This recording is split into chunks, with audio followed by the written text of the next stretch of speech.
Вы когда-нибудь задумывались, что скрывается за фасадом великих побед и громких подвигов?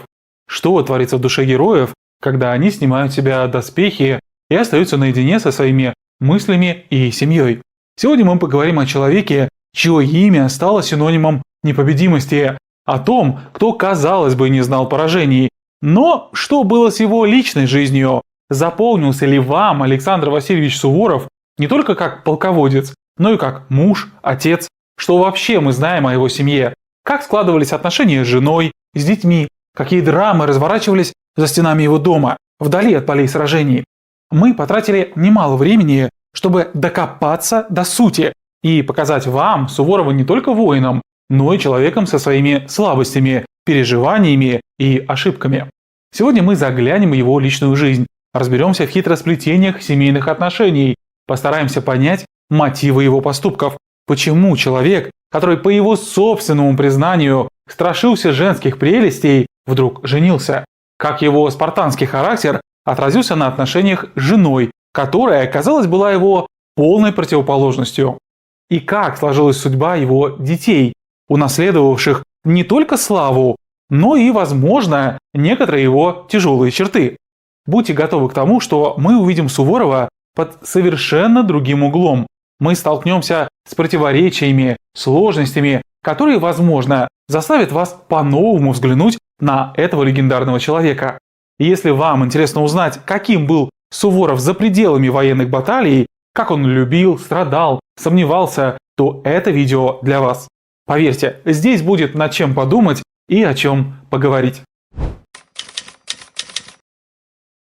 И начнем с одного примечательного письма, ведь по признанию Александра Васильевича он совершенно не был расположен заводить семью.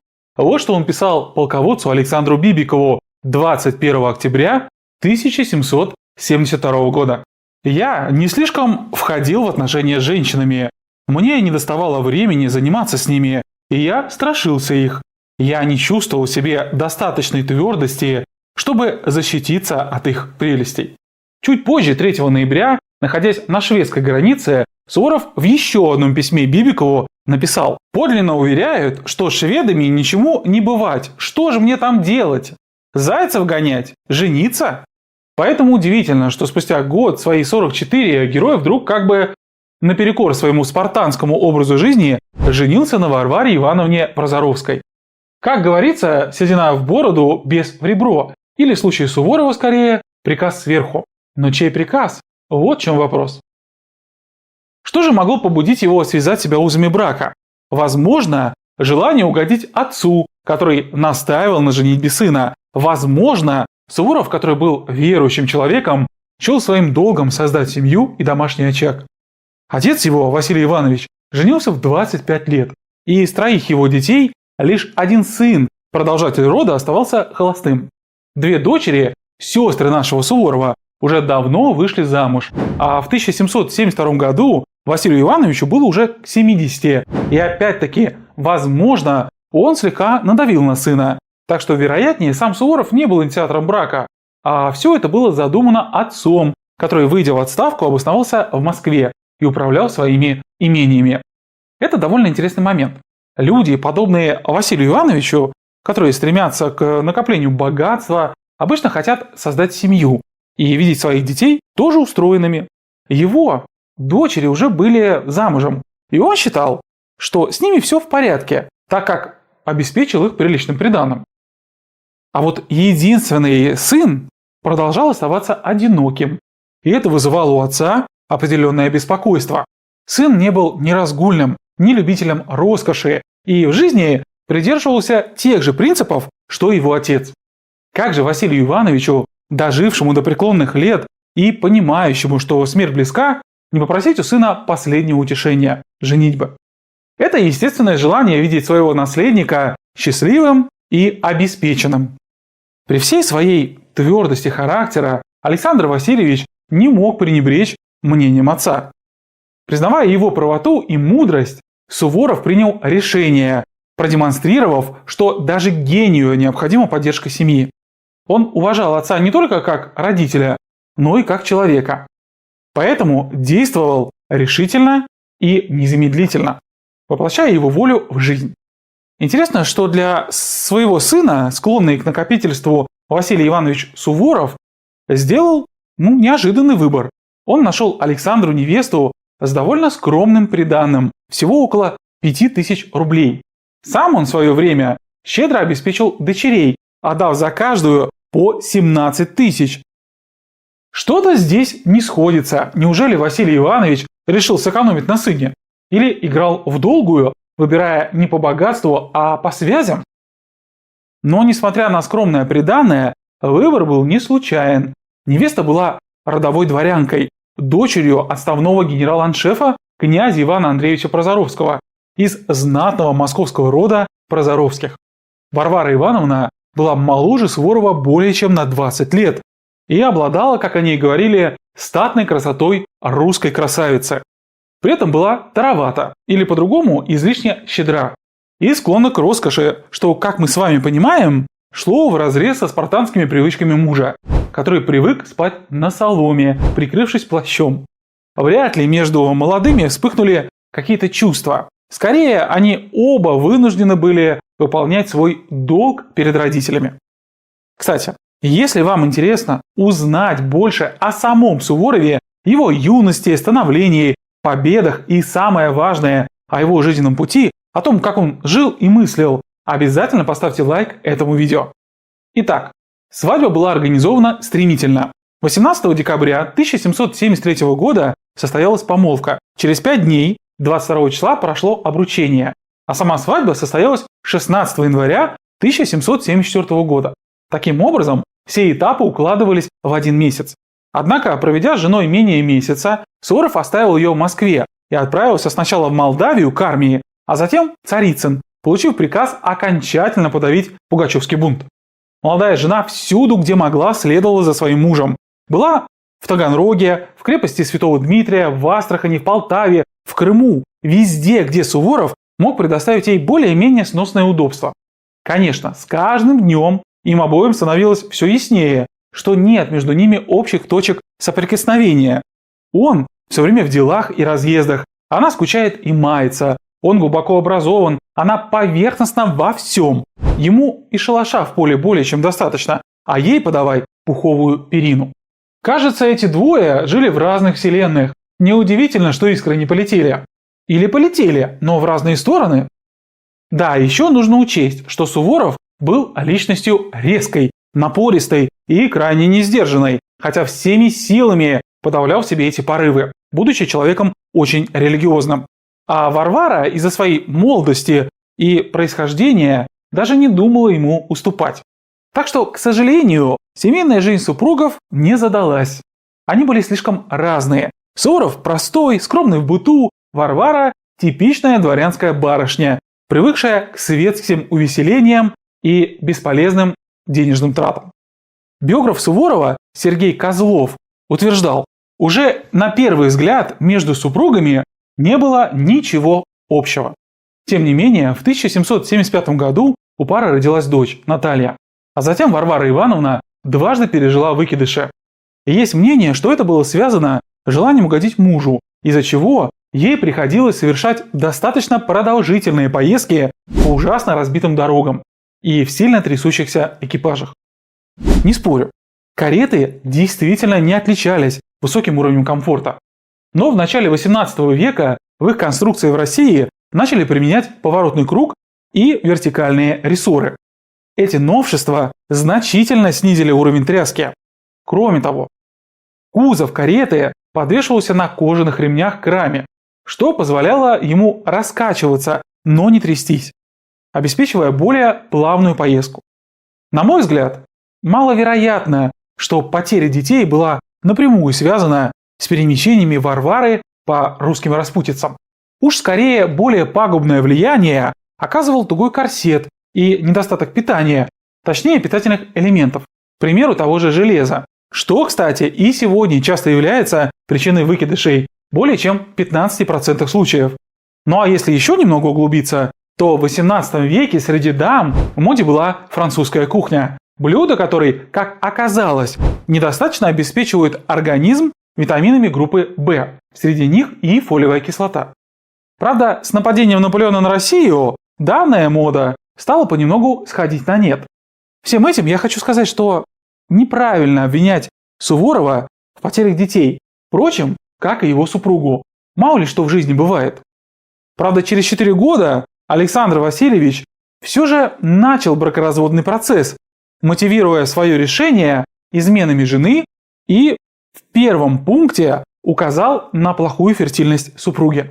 Соединяясь с браком 1774 года, января 16 дня в городе Москве, на дочери генерала-аншефа и кавалера князя Ивана Андреева, сына Прозоровского, Варваре Ивановой, жил я без нарушения должности своей честно, почитая своей женой по 1779 год. Через все то время была плодом обременена 3 раза, и от первого бремени только дочь осталась живых ныне, а от прочих ради безвременного рождения младенцы измерли. Конечно, это было просто еще одним поводом, так сказать, законно разорвать отношения. Видимо, Суворов уже на момент написания «Челобитной» понимал, что развестись ему так просто не дадут. Далее князь обвиняет жену уже непосредственно в неверности. Причем неоднократной и продолжительной. «Предалась неистовым беззакониям, явно с двоюродным племянником моим, Санкт-Петербургского полка, премьер-майором Николаем, Сергеевым сыном Суворовым, таскаясь днем и ночью под видом якобы прогуливания без служителей, а с одним означенным племянником, одна по броварам, пустым садам и по другим глухим местам, как в означенном местечке, равно и в Крыму в 1778 году, в небытность мою на квартире, тайно от нее был пускаем в спальню, а потом и сего года по приезде ее в Полтаву он и же племянник жил при ней до 24 дней непозволительно. О каковых ее поступках доказать и уличить свидетелями могу, а ныне оная Варвара за отъездом из города Полтавы пребывает в Москве. И как таковым откровенным бесчинием осквернила законное супружество, обесчестив брак позорно, напротив того, я соблюдал и храню честно ложе, будучи при желаемом здоровье и силах своих, то по таким беззакониям с нею более жить не желаю». Челобитная, то бишь жалоба, была подана им в консисторию, церковный орган, который занимался на тот момент всеми делами, связанными с браком, а также наказаниями и назначениями священников, церковной землей и так далее. По сути, такой микс суда и администрации своей епархии, то есть округе. И эта консистория, не без давления, я думаю, со стороны влиятельных родственников жены, отклонила жалобу Суворова.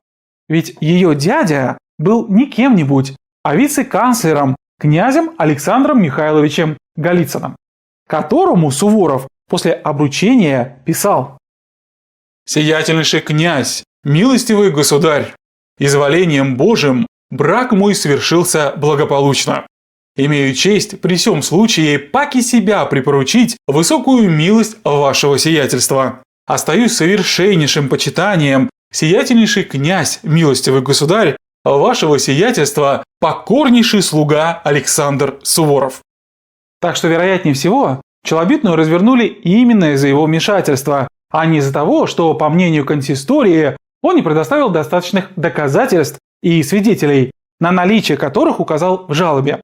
По сути, на сегодняшний язык Суворов подал заявление в ЗАГС с требованиями развода, но его заявление отправили к нему обратно, якобы из-за того, что он не предоставил веских аргументов.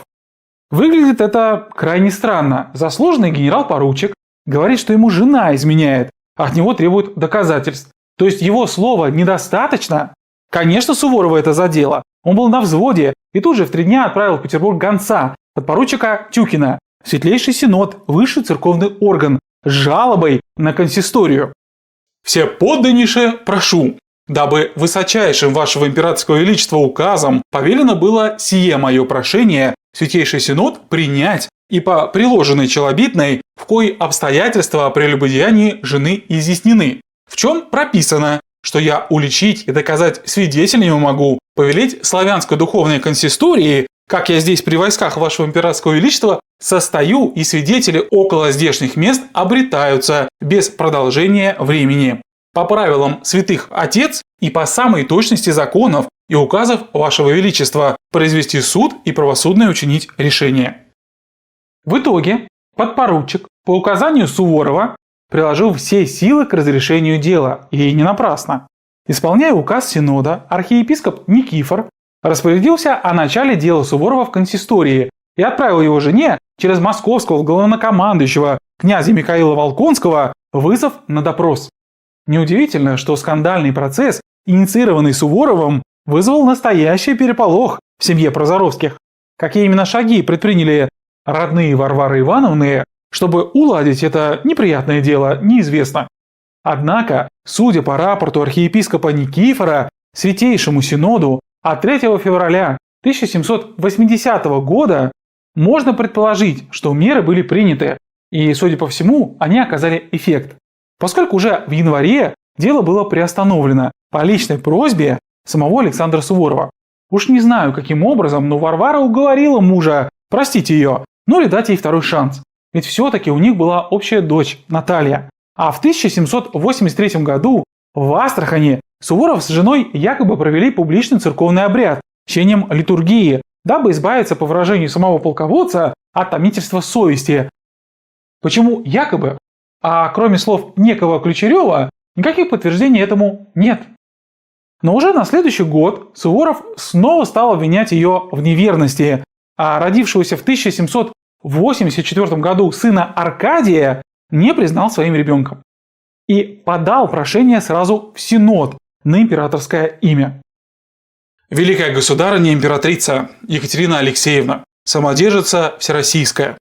В 1779 году подана была от меня в Полтавскую духовную консисторию челобитная о разводе первым браком женою моею, Варварой Ивановой дочерью, в рассуждении чинимого ею прелюбодеяния, которая челобитная припровождена в Святейший Синод, но по принесении ею Ивановой в том мне признания и при том по учинении раскаяния и припровождении впредь беспорочной против меня жизни клятвенного обещания, будучи прощена, она мною принята была по-прежнему в сожитие, а наконец, наруша свою клятву, сделала прелюбодеяние Казанского пехотного полку секунд-майором Иваном Ефремовым сыном Сарахновым, для чего всеподданнейше прошу, дабы высочайшим вашего императорского величества указом повелено было сие мое донесение в Святейший Синод принять и в показуемом на нее прелюбодеянии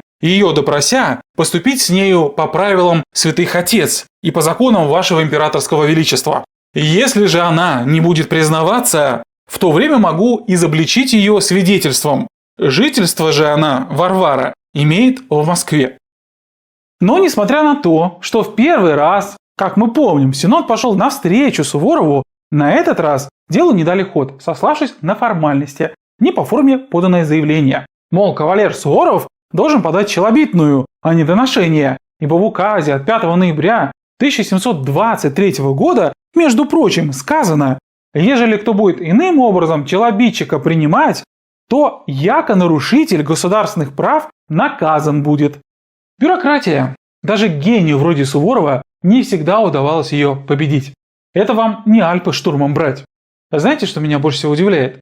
То, насколько это актуально и сегодня. Хоть 18 век, хоть 21, бумажки все решают. Ну да ладно, вернемся к нашему герою. А также снова указывают на отсутствие предоставленных свидетелей, да и вообще ссылается на то, что ему следует подать челобитную в Москву по месту жительства жены его, Варвары. Суворов был личностью темпераментной и открыто высказывал свои мысли без стеснений, вынося ссор из избы, так сказать. Это порой сильно смущало его окружение. Обращался с прошениями и к Потемкину. В итоге за Варвару заступилась сама императрица. С одной стороны, он поступал некрасиво, но с другой, ему не оставили выбора, и он повел себя как человек, привыкший биться до конца и всеми силами. Ведь эта логика столько раз его выручала в тяжелейших сражениях. И великому полководцу ничего не осталось, кроме как признать свое единственное поражение. Суворов больше не пытался развестись с женой, однако вместе они не жили. Окончательные разборки князь поручил своему управляющему, Матвеичу. А когда услышал о желании тестя вновь примирить его с женой, то категорически отказался и через того же Матвеича передал: «Скажи, что третичного брака уже быть не может, и что я велел тебе объявить это на духу». Суворов выделил жене относительно небольшое содержание – 1200 рублей, а также настоял на возврате 5000 приданого. «Неистовую силу из меня сделать не можно приданное, и я не настолько подал, чтобы во что-нибудь зачесть, и с собою в гроб не возьму». Варвара Ивановна вначале переехала к отцу, а после его смерти в 1786 году – к брату.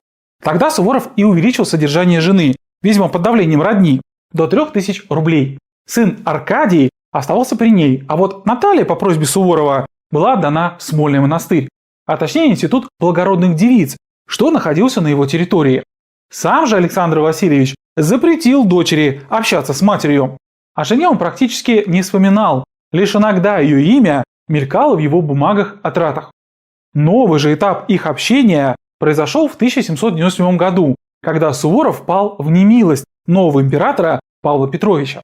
Этот период стал для нашего героя самым расточительным в его жизни.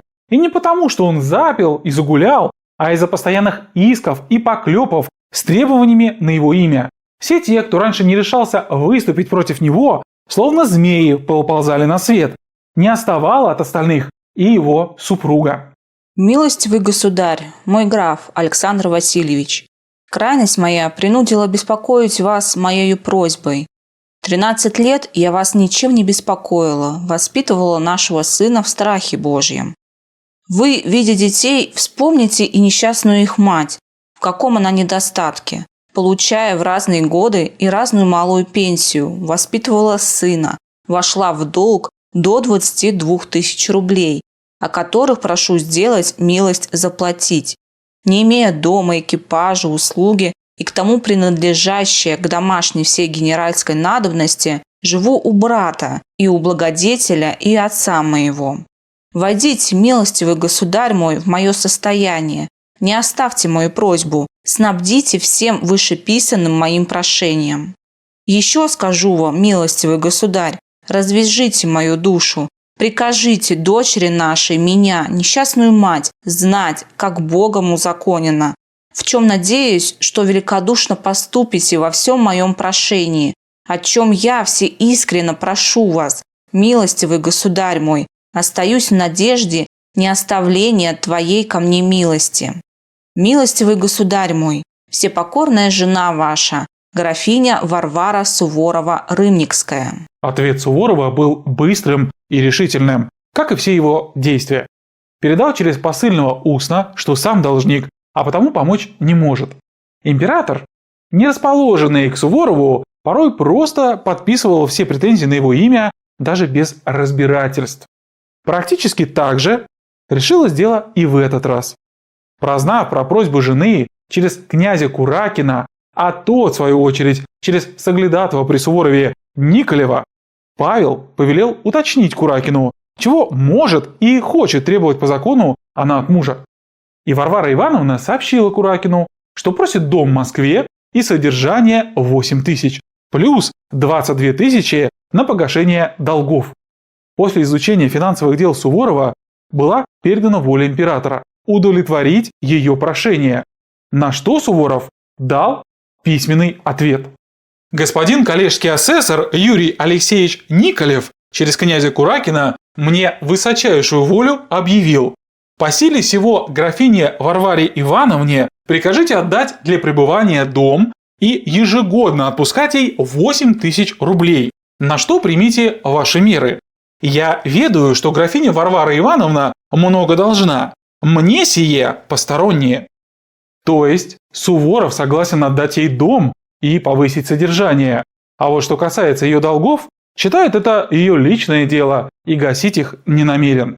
После этих событий он в кратчайший срок составил завещание, отписав сыну все родовые отцовские деревни и те, что получил за службу, а также московский дом, вещи, которые ему подарили, включая бриллианты. Дочери же оставил купленные им деревни и приобретенные на свои деньги драгоценности.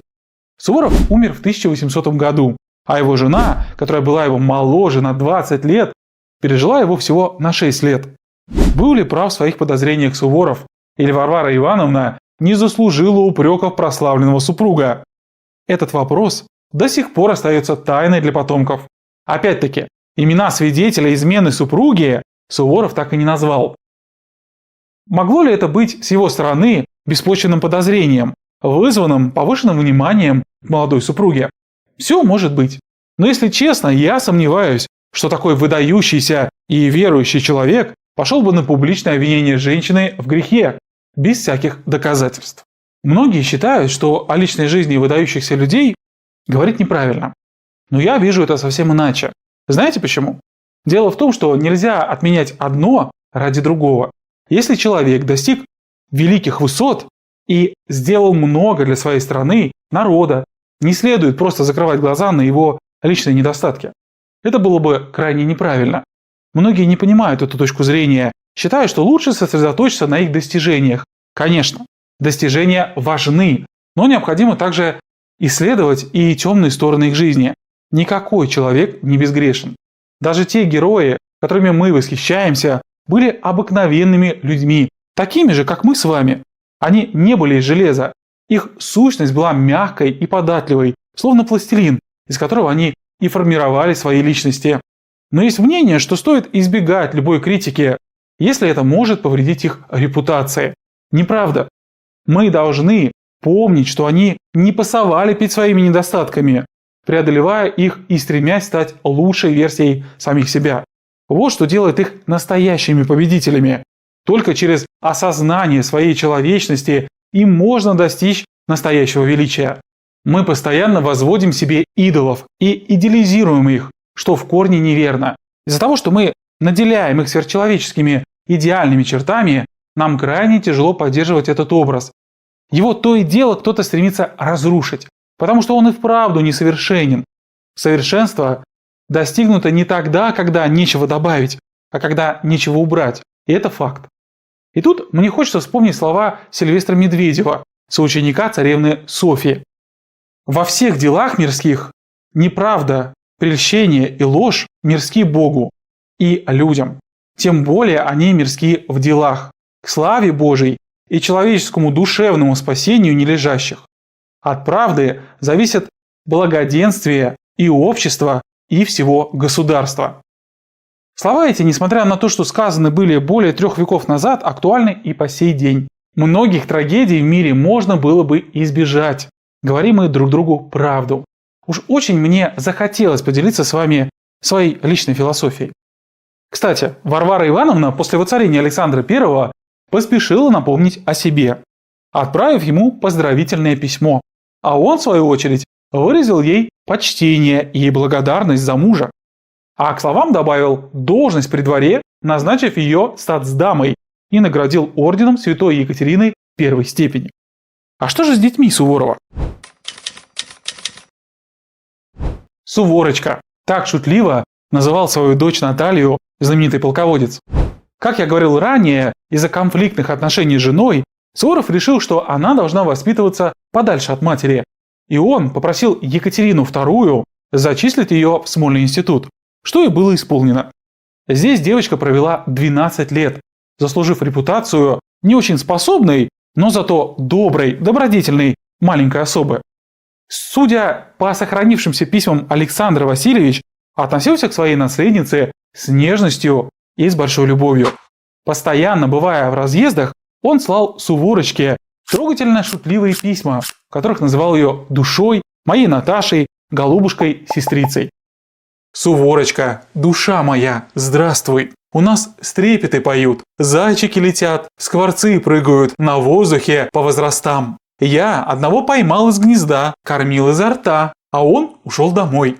Поспели в лесу грецкие да володьские орехи. Пиши ко мне изредка, хоть мне не досуг, да я буду твои письма читать. Моли Бога, чтобы мы с тобой увиделись. Прислал бы тебе полевых цветов, очень хороши, да дорогой бы высохли. Прости, голубушка-сестрица, Христос Спаситель с тобой». После окончания института императрица взяла девушку во дворец фрейлиной и назначила ей 600 рублей содержания. Казалось бы, отец должен был быть рад такому вниманию. Но Суворов знал, что творилось при дворе, где все было пропитано любовной интригой. Поэтому-то он был сильно обеспокоен. Особенно его волновал Потемкин. И он настоял на отдалении дочери от двора, чем уязвил многих, которые попытались вывернуть эту ситуацию как неподчинение государыне. В реальности, возможно, Суворов перестраховывался, учитывая, что его дочь не отличалась ни красотой, ни светскими манерами. По сообщениям современников, была совершенно обычной. Единственное, что ее выделяло, это знаменитый отец. И прозвище, которое было известно всему двору, поскольку сама императрица при случае цитировала отрывки из ее с отцом переписки. Вероятно, что еще со времен учебы Наташа сама зачитывала письма отца, в которых часто в шутливой форме рассказывалось о победах русского оружия. Суворов постоянно предостерегал дочь, чтобы та была аккуратна и лишний раз не давала никому повода ее в чем-либо подозревать или опорочить.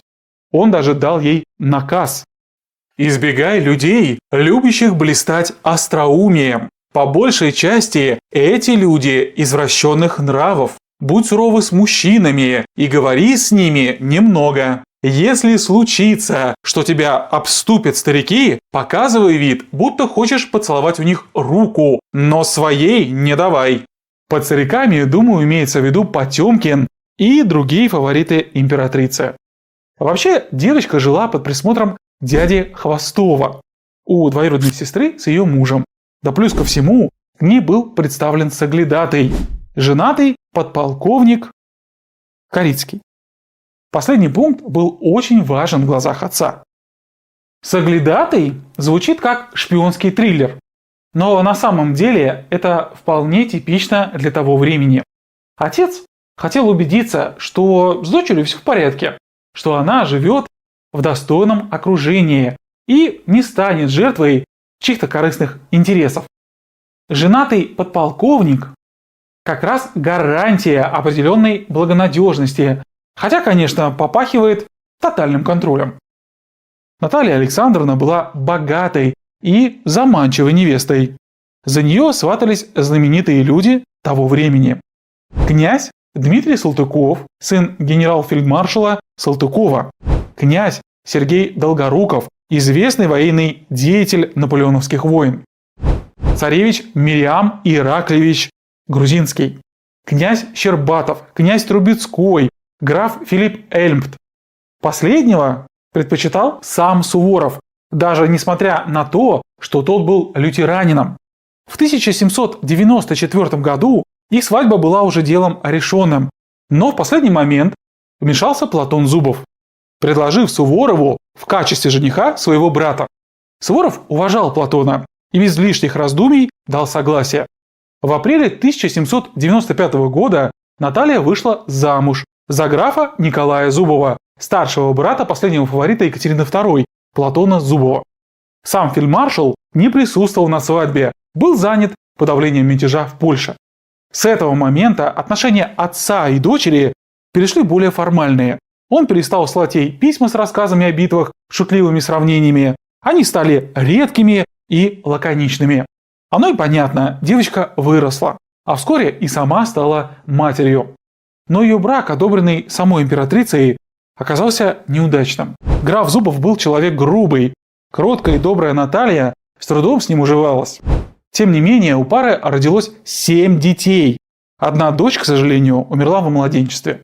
Сам Суворов, вначале довольный своей новой родней, со временем рассорился с ней. Это произошло из-за безграмотного командования Платона Зубова в персидской экспедиции, что стало поводом для резких нападок со стороны Суворова. А поскольку зять Суворова, Николай Зубов, пытался защитить брата, это только усилило напряжение между Суворовым и его зятем, а также с дочерью Наташей, которой он раньше был очень внимателен и нежен. К сожалению, история нередкая. Конфликт поколений, разные взгляды на жизнь, политические разногласия – все это, увы, может разрушить даже самые крепкие семейные узы.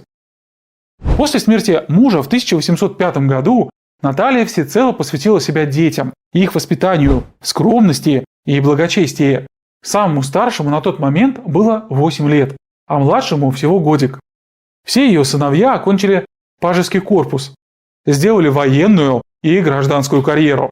Старший Александр был знаком с Пушкиным. Средний Платон занимался коллекционированием предметов искусства, а младший Валериан был дипломатом. Младшая дочь Натальи Ольга известна тем, что 14 лет занималась благотворительностью в Москве.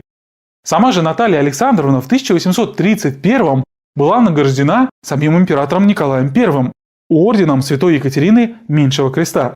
А в 1833 она переехала в подмосковное село Хорошово и передала управление своими поместьями на Волге своему сыну Платону.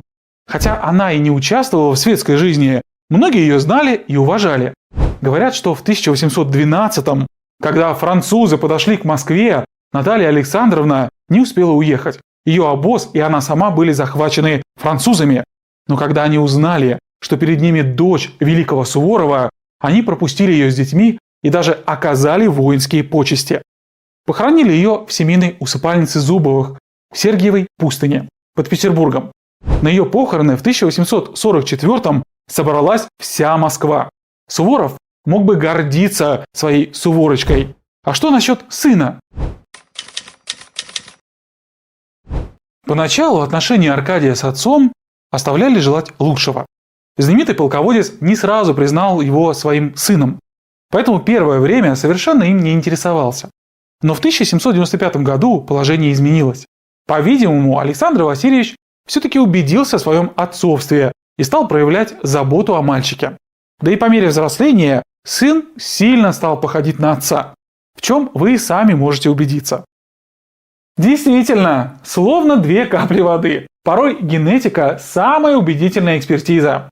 Но, конечно, дело не только во внешнем сходстве.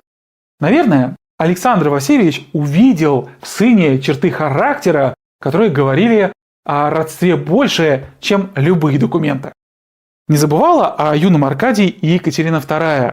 Просвещенная императрица назначила его камер-юнкером к своему внуку, великому князю Константину Павловичу. Величайшая честь, которую Суворов принял с благодарностью. До 1798 года Аркадий проживал в доме старшей сестры и редко виделся с отцом, который, однако, дистанционно контролировал его воспитание. Причем не виделись они не от того, что Александр Васильевич этого не желал, а скорее по причине опалы, в которую он попал при новом императоре Павле. Суворова отправили в ссылку в имение Кобринский ключ, запретили носить мундир и награды, а через 2 с небольшим месяца за ним приехал чиновник и приказал поехать в другое имение, Кончанское, в Новгородской губернии. Там Суворов жил под надзором полиции, и ему запретили общаться с внешним миром. Вот это да! Из триумфаторов в опалу. Судьба дама капризная. Павел I, конечно, был тот еще правитель, но Суворов с его прямотой и нежеланием идти на компромиссы сам нарывался на неприятности.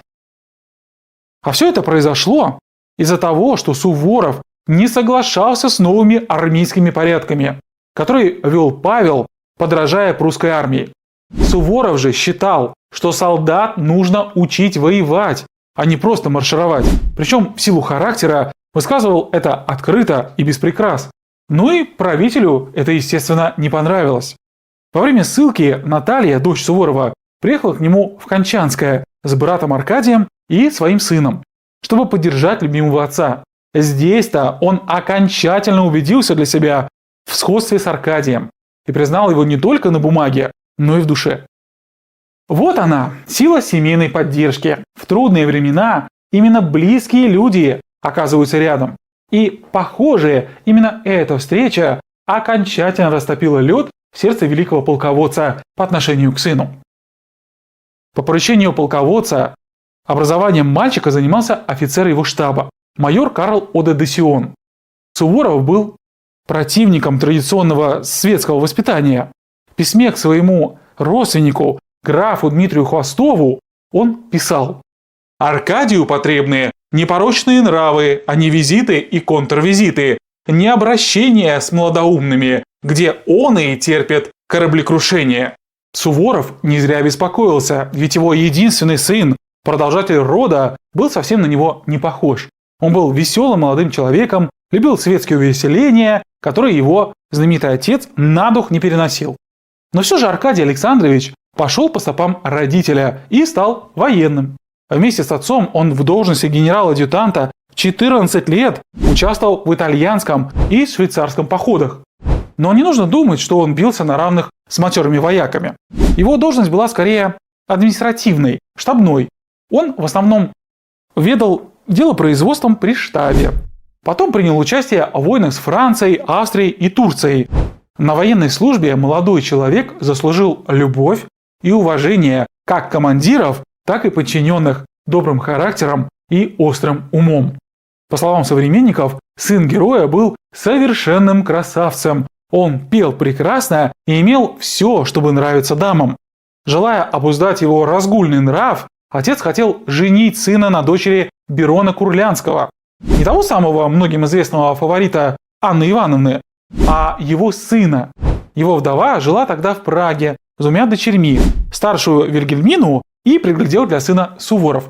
Она была на 3 года старше Аркадия, но, правда, с огромным состоянием. «Сходство лет, нрава и душевных свойств обещает сыну моему благополучный брак. Аркадий, хотя и в молодых летах, но я весьма желаю еще при жизни моей иметь ту отраду, чтобы пристроить судьбу его». Сын был не в восторге, но, супротив воли отца, не пошел. В итоге было получено согласие от всех сторон и даже от императора. Но из-за некоторых бюрократических формальностей обручение затянулось.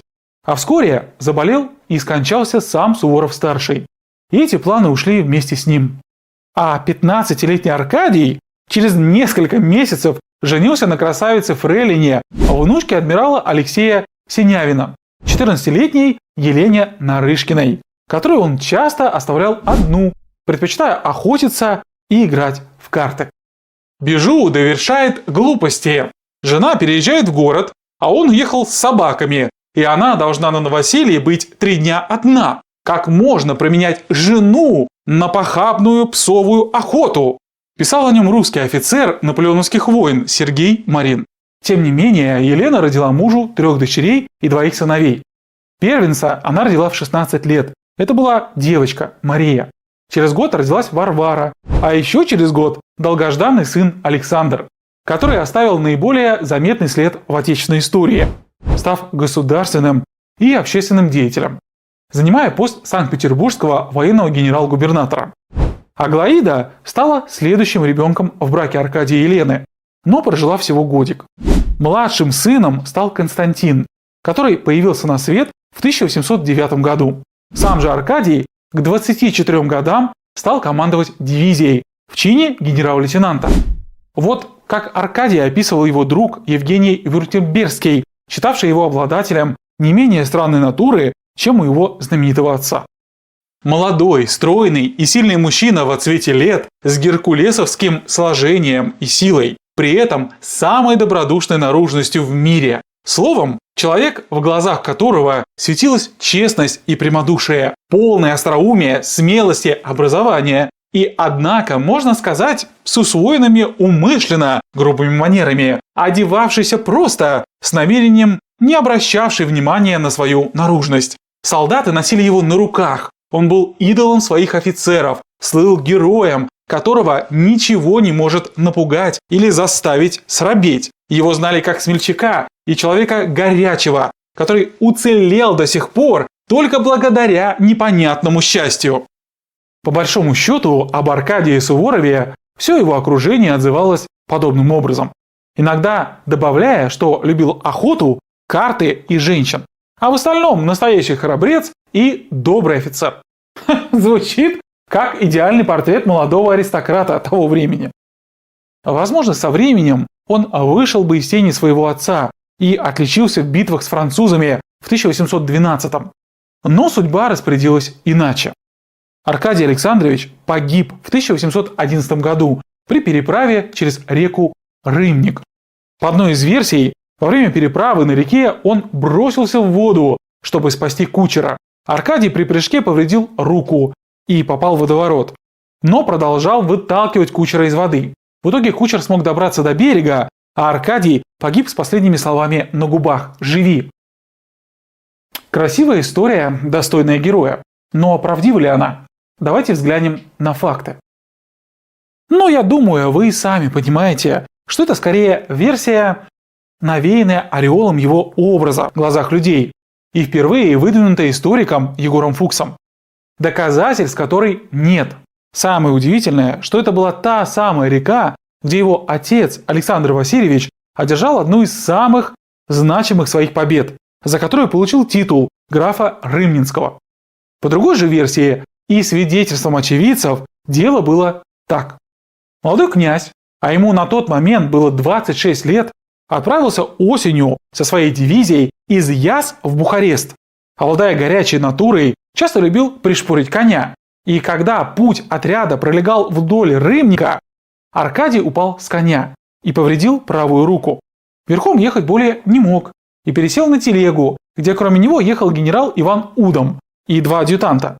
А через некоторое время на переправе неожиданно усилилось течение и телегу перевернуло. Из 4 ехавших на ней не выплыл только Аркадий. Скорее всего, именно из-за сломанной правой руки. Версия выглядит более правдоподобной, хотя и менее героической. Трагическая случайность, помноженная на горячий нрав и роковое стечение обстоятельств.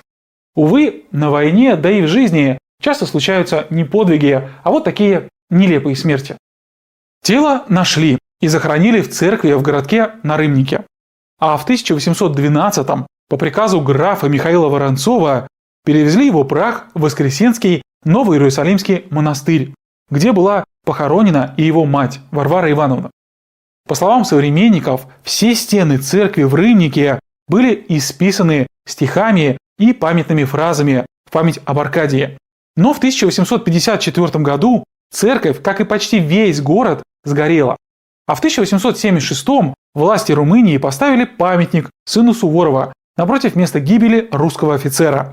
Что же касается детей Аркадия, то им от отца и деда, кроме славного имени, достались и долги, которых скопилось немало. Из уважения к их деду Александр I назначил им содержание в 20 тысяч рублей в год до достижения младшего сына совершеннолетия, в надежде, что к тому времени не только долги погасят, но и сумеют скопить приличный капитал.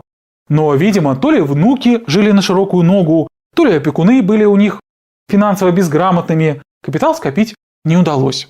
И в 1831 году Николай I в связи со скудным финансовым положением внука генералиссимуса издал вот такой указ.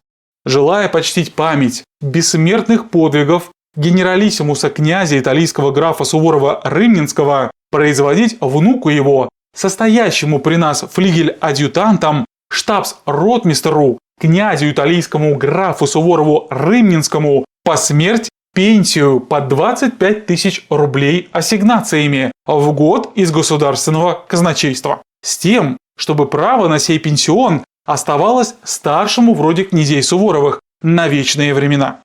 Единственным, кто продолжил род Суворовых, стал сын Аркадия Александр. Однако последние искры его существования угасли со смертью его единственного сына, Аркадия, в 1893 году. Таким образом, с канувшим в лету Аркадием Александровичем завершилось мужское поколение княжеского рода Суворовых. И назначенный Николаем I на вечные времена пенсион в 25 тысяч рублей вернулся в казну. Но вот что действительно останется на вечные времена, так это память о великом полководце, которая продолжит жить в истории и культуре России. Наследники Суворова, хоть и не стали столь выдающимися личностями, как их отец, тем не менее прожили достойную жизнь, как и положено потомкам героев. По крайней мере, его сыну повезло прожить ту судьбу, что он избрал сам. А ведь гораздо чаще в истории это настоящая роскошь. Особенно если вы женщина, такая как дочь Суворова Наталья, или, например, невеста Петра Екатерина Долгорукова, о невероятной судьбе которой вы можете узнать в одном из наших прошлых выпусков.